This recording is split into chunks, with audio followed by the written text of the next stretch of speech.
નમસ્કાર બહેનો, સ્વાગત છે તમારું આપણી આ યુટ્યુબ ચેનલમાં જેનું નામ છે ગુજરાતી જીકેની જમાવટ. તો બહેનો, આજે 30 તારીખે જ્યારે ગુજરાત આંગણવાડી ભરતીના ફોર્મ ભરવાનો છેલ્લો દિવસ છે, ત્યારે આજે સાંજે EHRMS વેબસાઇટ પરથી જે ઓનલાઈન અરજી ભરવાનું જે પોર્ટલ છે તે બંધ થઈ જશે અને ત્યારબાદ જે છે તે મિત્રો ગુજરાત રાજ્યના મહિલા અને બાળ વિકાસ જે વિભાગ છે તેના અધિકારીઓ હરકતમાં આવશે. કારણ કે ફોર્મ ભરાઈ ગયા બાદ સૌથી મહત્ત્વની જે કામગીરી છે તે CDPO જે સાહેબ છે તેમના દ્વારા કરવામાં આવશે જિલ્લા લેવલે. તેમણે જિલ્લામાંથી આવેલી તમામ જે અરજીઓ છે તેની સ્ક્રુટિનીકરણ એટલે કે ચકાસણી કરવાની હોય છે. ત્યારબાદ સ્ક્રુટિનીકરણ પ્રક્રિયા દરમિયાન જે આંગણવાડી કાર્યકર અથવા તેડાગર બહેનોની જે માનદ સેવામાં પસંદગી માટે જે ધારાધોરણ છે તે ધારાધોરણ મુજબ કેવા પ્રકારના જે ફોર્મ છે અથવા કેવા પ્રકારના બહેનો છે તેમને અયોગ્યતા પાત્ર ગણી શકાય છે તેને લઈ અને આજના વિડીયોમાં આપણે વિગતવાર ચર્ચા કરીશું. તો આંગણવાડી બહેનો જેમણે ફોર્મ ભર્યા હોય તેઓ આ વિડીયો શાંતિથી જોશો, કારણ કે તમે ફોર્મ ભરી હોય તમારું જે ફોર્મ છે તે કઈ રીતે રિજેક્ટ થઈ શકે છે અને અધૂરા જે ફોર્મ હોય તે કઈ રીતે રિજેક્ટ થાય છે તેના વિશે આજના વિડીયોમાં વિગતવાર ચર્ચા કરીશું. તો વિડીયોના અંત સુધી આ બન્યા રહો અને જો ચેનલમાં તમે પહેલી વાર વિડીયો જોતા હોય તો અમારી ચેનલને તમે લાઇક, શેર, સબસ્ક્રાઇબ કરી બાજુમાં રહેલું બેલ આઇકોન દબાવી ઓલ નોટિફિકેશન ઓન કરશો, જેથી કરીને અમારા આંગણવાડી ભરતીના આવા સમાચારો તમને અમારા ચેનલના માધ્યમથી સરળતાથી ઉપલબ્ધ થઈ જાય. તો સૌથી પહેલાં જે પણ બહેનોએ આંગણવાડી માટેના જે કાર્યકર અથવા તેડાગર બહેનો માટેના જે ફોર્મ ભર્યા છે તેમના માટે આ વિડીયો મહત્ત્વનો છે, કારણ કે કેવા બહેનોની જે પાત્રતા છે એટલે કે જે નોકરી માટેની જે યોગ્યતા છે તે અયોગ્ય ગણાશે અને જે કેવા બહેનોના ફોર્મ રિજેક્ટ થશે તેના લઈને વાત કરીએ તો સૌથી પહેલી વાત છે કે જે બહેનોએ ફોર્મ ભર્યા છે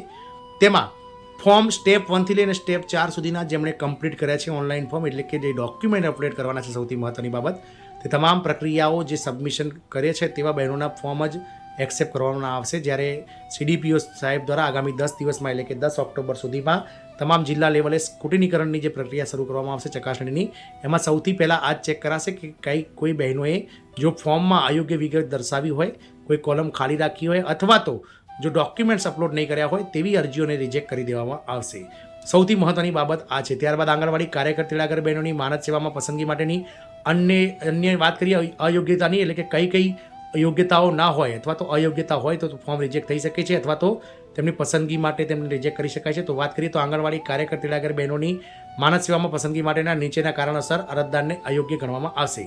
સૌથી પહેલી બાબત છે કે અરજદાર ગુનાહિત ઇતિહાસ ધરાવતો હોય, એટલે કે જે મહિલાએ અરજી કરી હોય તે ગુનાહિત ઇતિહાસ ધરાવતી હોય, અરજદાર સામે પોલીસ ફરિયાદ થયેલ હોય અથવા અરજદાર સામે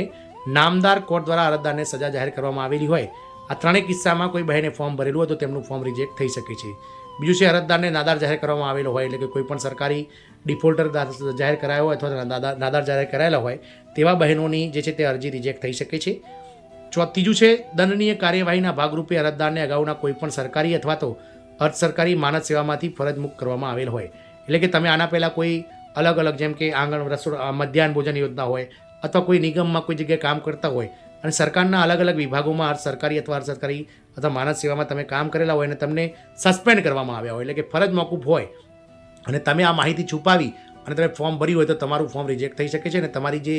પસંદગી છે તે થઈ શકતી નથી. એક જ આંગણવાડી કેન્દ્રમાં આંગણવાડી કાર્યકર અથવા તેડાગર બહેનોના એક જ કુટુંબના સભ્ય જેમ કે સાસુ વહુ, દેરાણી જેઠાણી, 2 બહેનો, નણંદ ભાભી વગેરે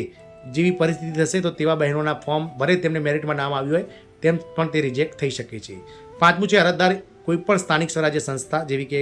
ગ્રામ પંચાયતના સભ્ય અથવા તો ગ્રામ પંચાયતમાં સરપંચ,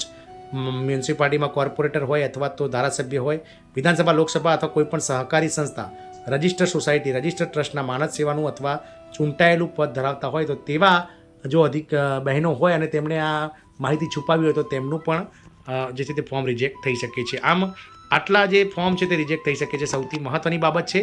કે આ પાત્રતા માટે જે અરજદાર છે અયોગ્ય કોને ગણી શકાય તેને લઈને વિડીયોમાં વિગતવાર ચર્ચા કરી. તો આગામી સમયમાં સ્ક્રુટિનીકરણની પ્રક્રિયા ચાલુ થશે, ત્યારબાદ સ્ક્રુટિનીકરણ બાદ અપીલ નિકાલ અને ત્યારબાદ ફાઇનલ મેરિટ ડોક્યુમેન્ટ વેરિફિકેશન, આ તમામ બાબતના જે ભરતીઓના જે વિડીયોઝ છે તે આપણે બનાવતા રહીશું. જય હિન્દ, અસ્તુ.